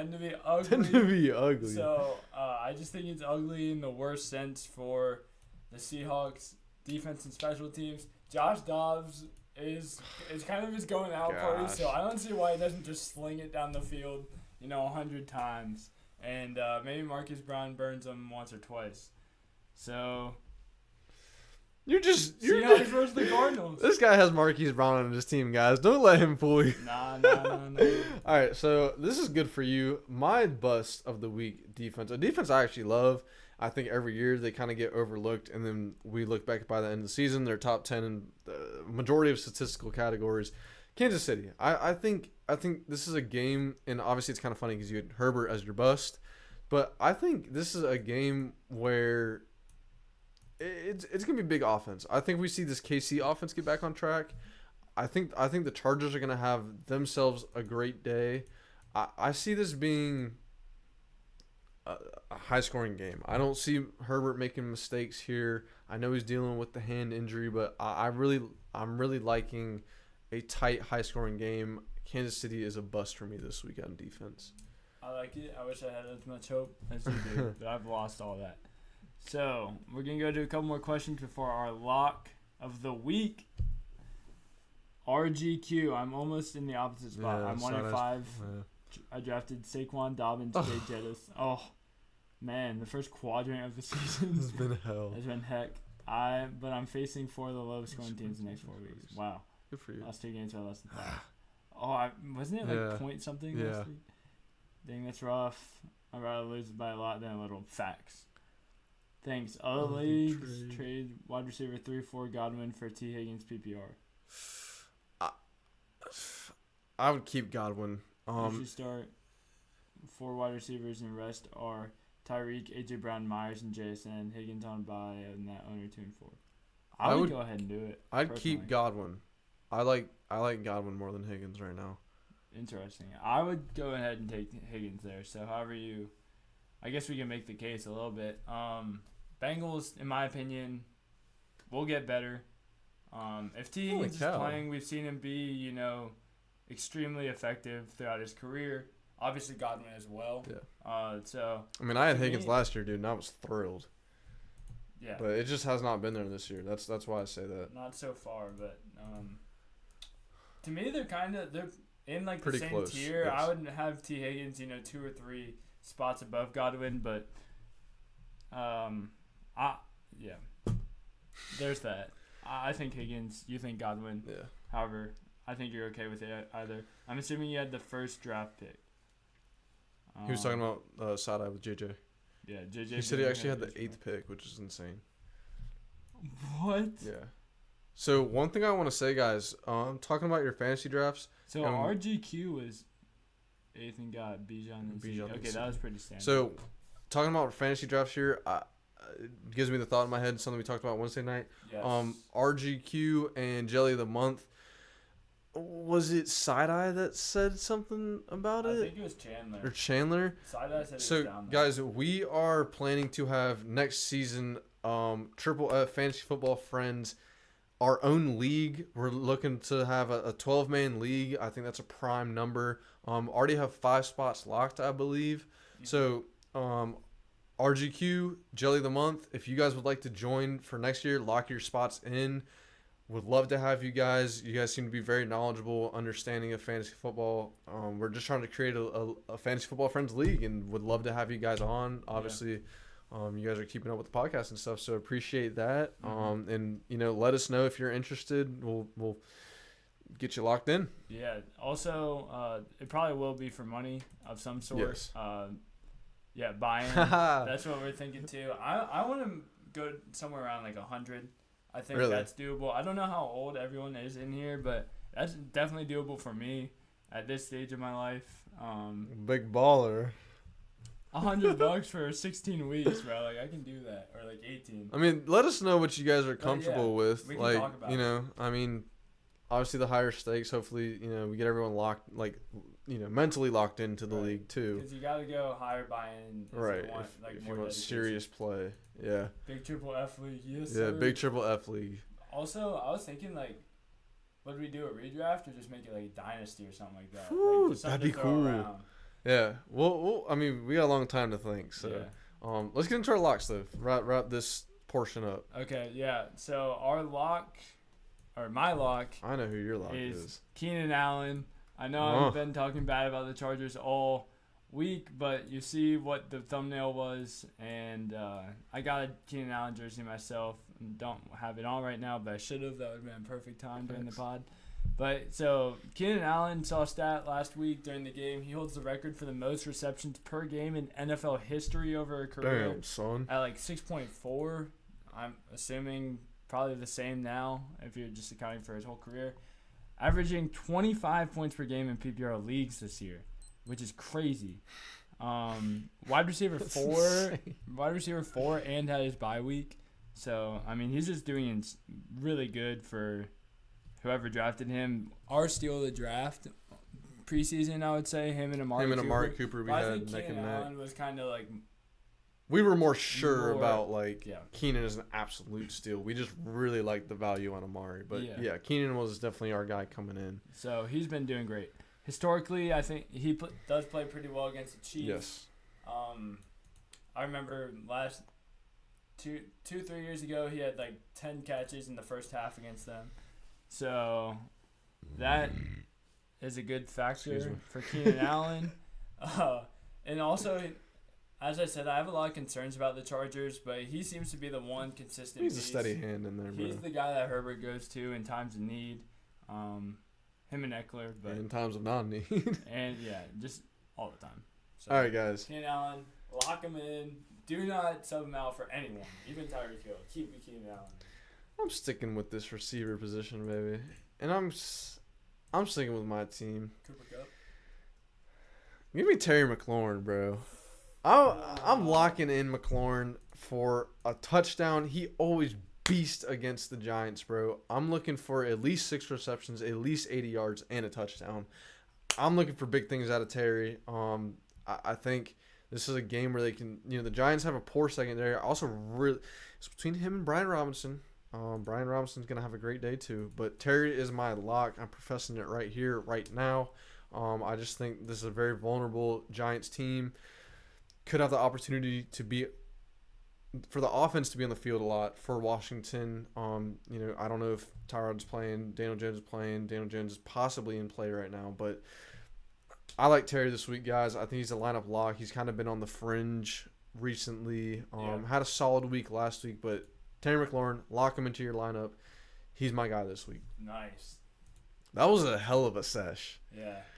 That's one of the more gutsy ones we've done this year. Lots of really bold picks in this. So TBH is my first year playing seriously, playing for a $500 pot. So what, $50 a person? Depends. Or something like, yeah. If it's 10 or 12 league. Right. I'm guessing 12 man. No, I'm guessing 10 man because 8th you get Bijan and CD. Well, CD was like a top second rounder. He was in the second round in our league. Yeah. So I mean, but he was like top second round, right? I don't know. I'm gonna guess 10 man, but it could very easily be 12. Right. So. It all depends on how the other owners draft. The first 7 picks were 5 wide receivers and 2 running backs. Yep. So that's a pretty serious league. That's good that people are doing that. $100 doable for sure. Love to hear that side eye. Yeah.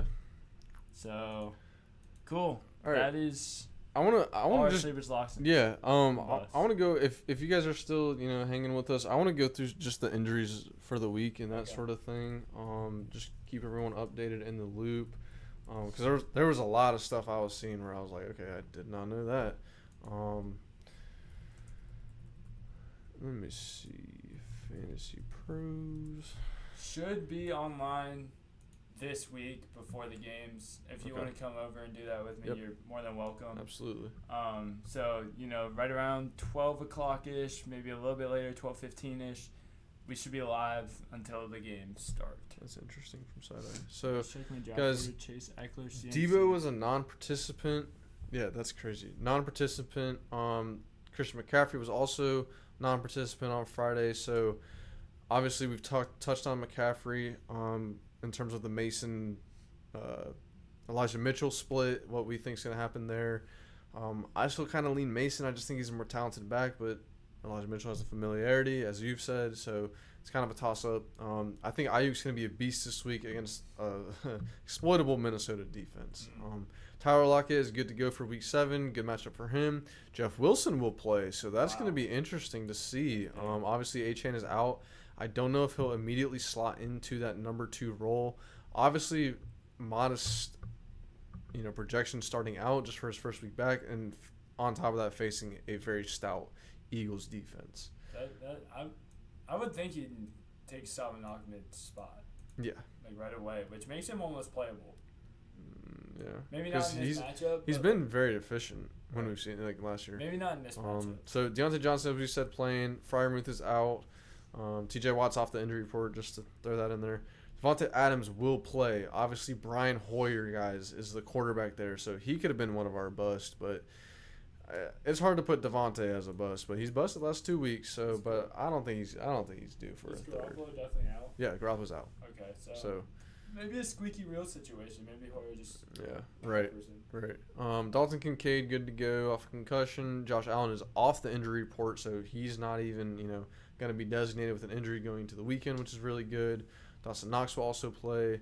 DK, ribs and hip, questionable for Week 7. Obviously, if he's out, then yes, JSN. I think so if DK is out this week, would you start JSN against Arizona? Yes. Okay. I lean towards that too. I think there's no way he wouldn't get, work. Because they love their top 2 receivers whenever those, Charbonnet's questionable. That's not that big. Damon Harris is on IR. So Jahmyr Gibbs is good to go. Does not have an injury designation. Praise the Lord. David Montgomery's ruled out. Craig Reynolds is listed as questionable, dealing with hamstring and toes. Sam Laporta will play Sunday. Thank the Lord. Devontae Smith is off the injury report. Very good for him. Dallas Goedert, same there. Kareem Hunt is questionable for Week 7, which is a very interesting player that we brought up on Wednesday. Talked about him, Jerome Ford, that sort of thing. So keep an eye on that. Kareem Hunt is obviously not in your lineup. Jerome Ford is shaky as it is. Amari practiced in full today. Amari Cooper practiced in full today. He's officially questionable. Obviously, practicing full Friday makes you very optimistic going into the weekend. Yeah. Got anything else? Nope. So, Aaron Jones is questionable for Week 7. He's been questionable every week. If he plays, guys, we like him a lot. Rashawn Johnson is officially ruled out. Justin Fields is ruled out. Daniel Jones is questionable. Deshaun Watson is questionable. So, a lot of quarterback stuff going on right now, too. What else we got? Andrew Thomas. That Commanders defense is going to feast, bro. Andrew Thomas is ruled out yet again for Week 7, the star left tackle for the Giants. Let's see. Vita Vea is feeling better, hopeful to play the defensive tackle for Tampa Bay, so that will help my case for Bijan being a bust. But it's all relative, because what is really a bust for, Jair Alexander listed as limited. Ramondre Stevenson's off the injury report. Saquon was limited. That's probably just a maintenance thing. Wan'Dale Robinson, full participation on Thursday, so that's good for him. Was not announced anything on Friday, so he's full. He's good to go. Trent Williams is not practicing. So the 49ers are dealing with a fair share of injuries. Yeah, Williams, Debo, CMC, all could go, all questionable. This is interesting. Jalen Guyton returned to practice. 21-day open. I think because that's good for the Chargers. That's interesting to me because you've said multiple times this year that you guys don't have a speed guy. Yeah, we don't. 2 years ago, I believe it was, he was that guy for you because he tore his ACL last year, right? Like going into the season, yeah. So he was that guy for y'all 2 years ago, going deep. He could be huge. That's interesting to me. So what else we got? I think we went over the rest of this on Wednesday. Jalen Ramsey, we haven't talked about him like personally, but bro, that's gonna be big for the Miami Dolphins. Yeah, that's gonna be great for them if they can all get healthy at the same time. That'll be really good because Jalen Waddle's dealt with his fair share of injuries. Terran Armstead, the left tackle, has dealt with his fair share of injuries. Jalen Ramsey obviously hasn't been playing. A-Chain dealt with injuries. Jeff Wilson's back. So, a lot of revolving parts, but I'm really liking. I hope we see them at full strength. As a football fan, you like to see teams at full strength. Yeah. Lucky with injuries. Yeah. So, how do you check your draft? Can we check ours? Yeah. You get the. Hold on. That's a good question. Is it just like super deep in league feed?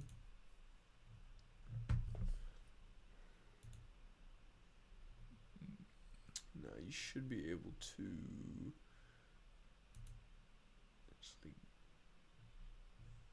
Draft recap. Oh, nice. So I have to relive this. Oh, jeez. Look at 2-12. They projected me as 2-12, guys. I'm 4-2, good for third in my league. I'm weak. Tell them to suck on They also predicted me for like 3 losses, for like 13-3, and I'm 2-4. 2-4, yeah. So what can I say? It is, guys. The draft recap's never really right. So our first round, 12-man league, guys, PPR. McCaffrey was first. I had the balls to take Nick Chubb. Guys, sometimes having the biggest nuts in the crowd does not guarantee you anything.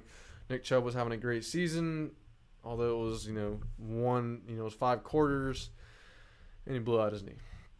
Justin Jefferson went third. You can call me crazy. Give me a bunch of crap, whatever. I don't care. Okay, so they went Chase, Eckler, CMC. So I do notice there's no J. Jeff in the first 7. Yeah, so that's what Sadai was saying. Sadai took him at 8. Okay, got you. Kelsey in the first round was crazy. I think I would have done like Pollard then A.J. Brown. I did the hero. I was thinking about doing hero RB2 and then caved. No, I did do hero RB. Yeah, you did. I did the same thing, brother. And then I got JT and Mostert in the 9th. Yeah. So that worked out. Saquon was a bad. Sadly, he got hurt. Actually, JJ was a good choice. For real, and Dobbins is my RB2. Ernest German, what's up, man? What's up? Waller or Jacoby? Tight end premium. Jacoby Myers, I'm assuming, obviously. Tight end premium. We're in a tight end premium league. I'm assuming ours is 1.5 PPR points for tight ends. So I don't know if you're dealing with the same thing. Let me check something, man. I don't want to misspeak. I'm not sure how good Washington is against tight end. If I recall correctly, they're pretty solid. So Washington's middle of the pack against tight ends. I don't know how much Jacoby 1.75. So I probably lean Waller just because I think he's gonna get used. And I don't like the Brian Hoyer situation. That's very ambiguous. I don't know what the target spread is going to look like. Yeah. In terms of work between him and Devontae, although him and Devontae are the only 2 receivers getting work, so that's always a plus. You would think Waller gets at least 5. Yeah, so I would lean with Waller, my guy. Also, again, welcome to the podcast, Fantasy Football Friends. Glad to have you here. But, yeah, so both of us like Waller more than Jacoby this week. I just don't like the quarterback situation there at all. So, yeah. So like rounds 4 through 8 where you got to draft good. I was projected 4-12, and now I'm 6-0. Drafted Monty at 10-03. 10-03, Monty is insane. Let's see. Is Tyrod playing for New York Giants? I hope so because he's been better option for me. Honestly, I think so too. So, I like Tyrod. I've always liked Tyrod. So, I'll tell you guys our first round. So, Jefferson was 3rd. Jamar Chase was 4th. Eckler was 5th from this guy. Tyreek Hill 6th, which is probably the steal of the first round. Bijan at 7. Kelsey at 8. Stephon Diggs at 9. Pollard at 10. CD at 11. Oh, wow. So, CD went first round. Yeah. CD at 11. Saquon at 12.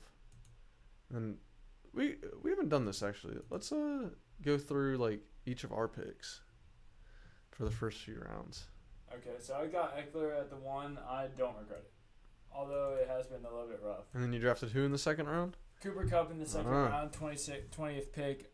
I am loving that pick now. Sure are. I unfortunately drafted Jahmyr Gibbs in the second round, bottom of the second round, right before the turn. So Carter had the 5th pick, I had the 2nd pick. And then coming back, I was an absolute moron. Drafted Najee Harris in the 3rd round, guys. So I don't need to say much about that. But Carter had a great pick. The guy that I should have picked and was deciding between, for some reason, with Najee Harris. Yeah, I went with Olave. I was really hoping Jalen Waddle was going to fall. But Waddle got picked right before me, so I went with Olave. Yep. Should have gone with Travis Etienne or Breeze Hall. 4th round, Carter drafted before me. Drafted your tight end. Yeah, I drafted Darren Waller in front of Hawkinson, which is biting me right now. Mm-hmm. But, just going into the season, you were thinking that Waller would be we were both really high on Waller. I mean, we were high on Hawkinson as well, yes. But you just think Waller had a little bit more upside. I don't think that's exactly true anymore. So I drafted Justin Fields, guys. Actually, coming into the season, I had him pegged as a guy that could possibly finish as QB1. Had 2 really good weeks back-to-back here recently. Obviously, went out with the finger injury, not playing this week. Wait, so is Tyrod playing? We didn't talk about that a little bit.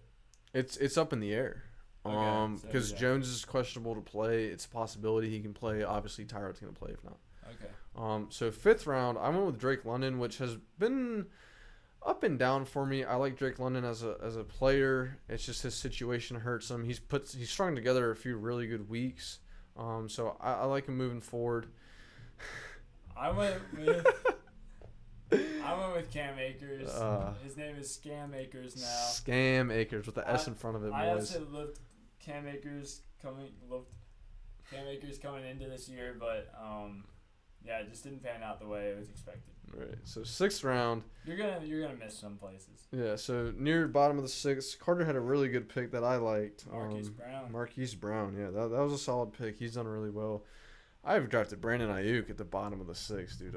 A pick I was ecstatic about. DeAndre Swift was in the 6th round. Was he? Yeah, right before me. Bro, I could have gotten DeAndre Swift. 7th round, I drafted the one and only Alvin Kamara. Yeah, good job. Dang, James Cook got taken one before you. I got Jonathan Taylor in the 7th, guys. So, guys, this guy drafted Kupp in the 2nd, Taylor in the 7th. Took a gamble. Marquise Brown in the 6th. Obviously, been hurting the first few weeks, but looking like it's starting to pay off. Yep.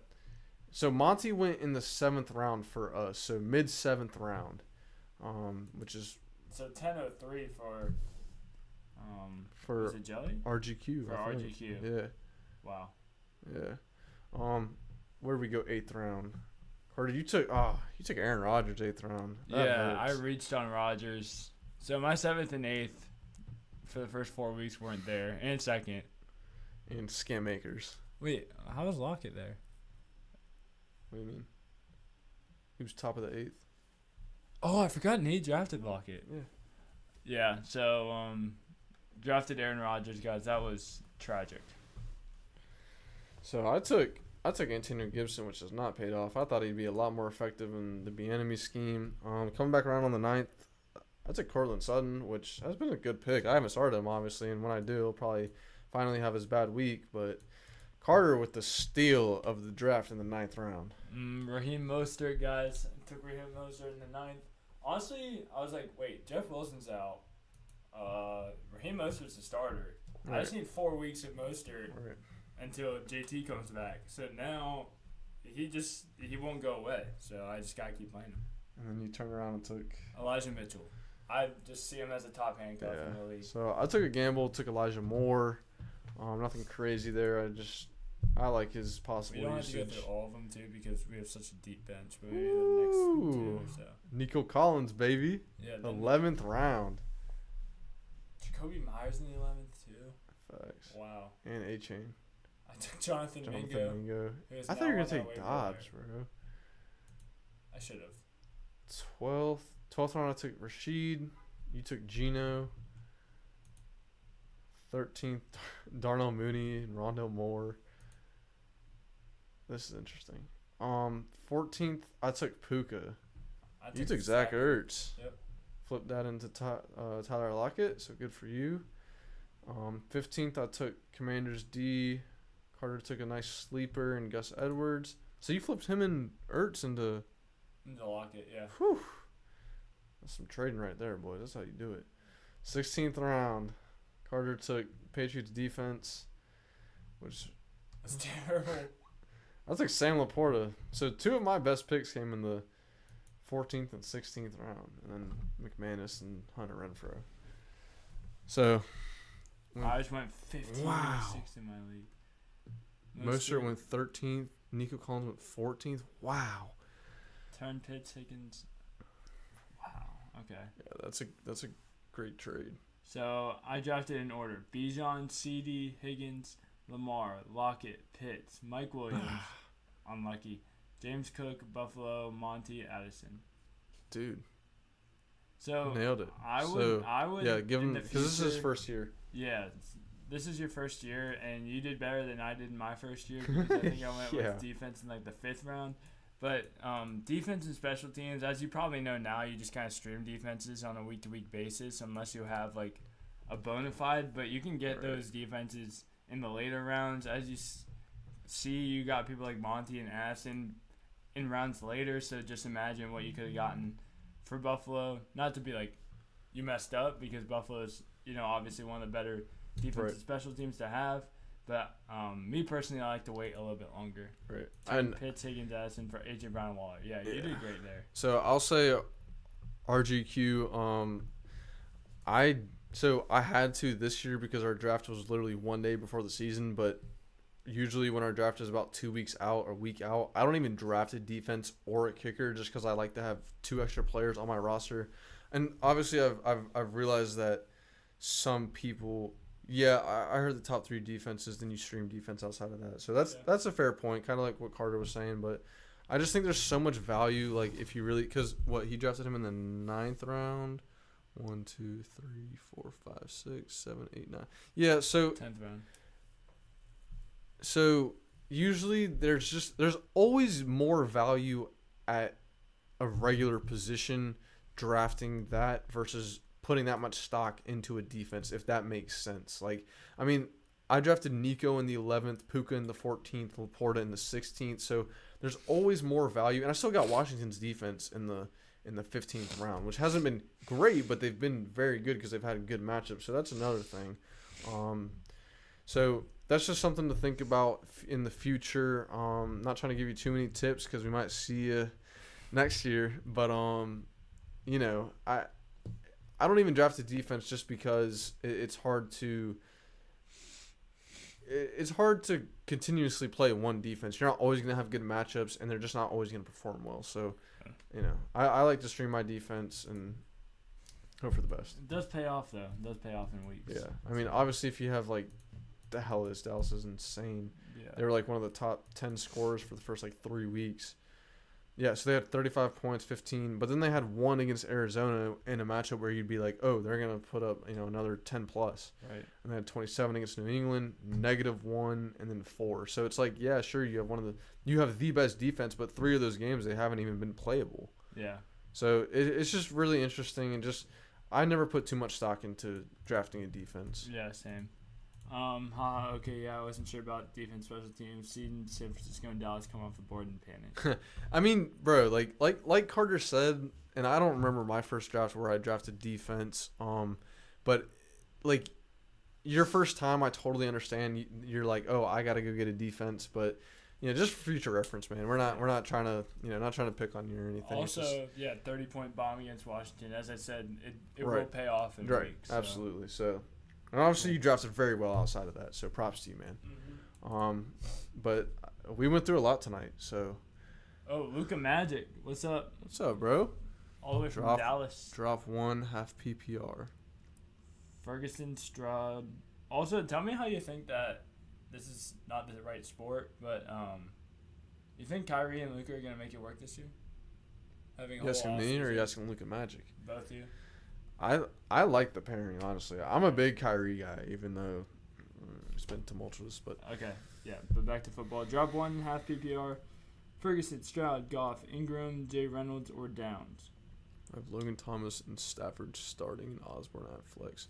So personally, I would drop Ingram. I'm assuming that's Keontae Ingram. He does not excite me at all. He has no business being on a team personally. Appreciate the stream, by the way. Thanks for all the inside diff, liked, and sub. Awesome, Appreciate dude. you, RGQ. Yeah. Championship 2024.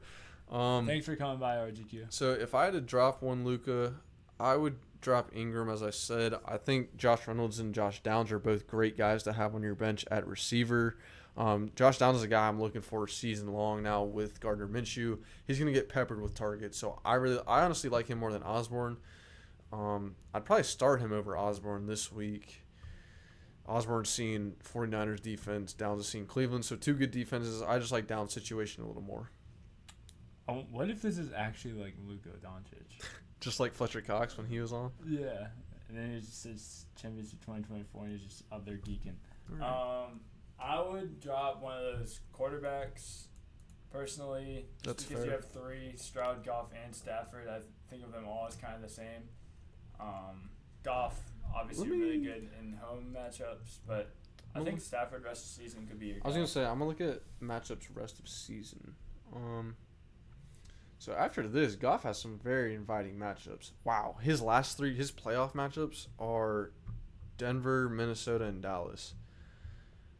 He has Chicago right before that. He has Green Bay, Chicago again, Chargers, and Vegas. So that's really nice. Yeah. Goff is also one of the top. Like, he's QB4 right now, so I would not drop him. I'd probably drop Stroud or Stafford. Stafford has not done it quite yet. Only 6 touchdowns on the season. He has a slightly tougher playoff schedule. Sees Washington, New Orleans, and the Giants. So not a tough playoff schedule actually, but leading up to it a little tougher. I'd probably keep Goff and Stroud personally. Okay. So you'd have to play Goff against the Ravens.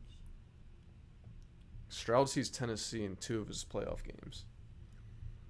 That's good. Yeah, but Cleveland's in the middle of that. But obviously you'd start Goff there. But yeah, man. So I'm assuming Keontae Ingram is, who you're talking about. I would drop him. I don't think there's any use for Keontae Ingram, but Carter says drop one of those quarterbacks and flex someone, or not flex someone, but stream someone off the waivers, not for a quarterback, but just to give yourself an opportunity to have someone else added onto your bench. Dang. Yeah, Goff's been turning it up. I mean, look at the rest of his schedule, bro. Very nice. Very, very, very nice. That's not even like decent matches. That's either like great or like not good. And even the Dallas one, you gotta think that's gonna be a high scoring game. Yeah. Like Dallas defense doesn't scare me playing against Detroit. Like, obviously they're gonna get theirs, but Right.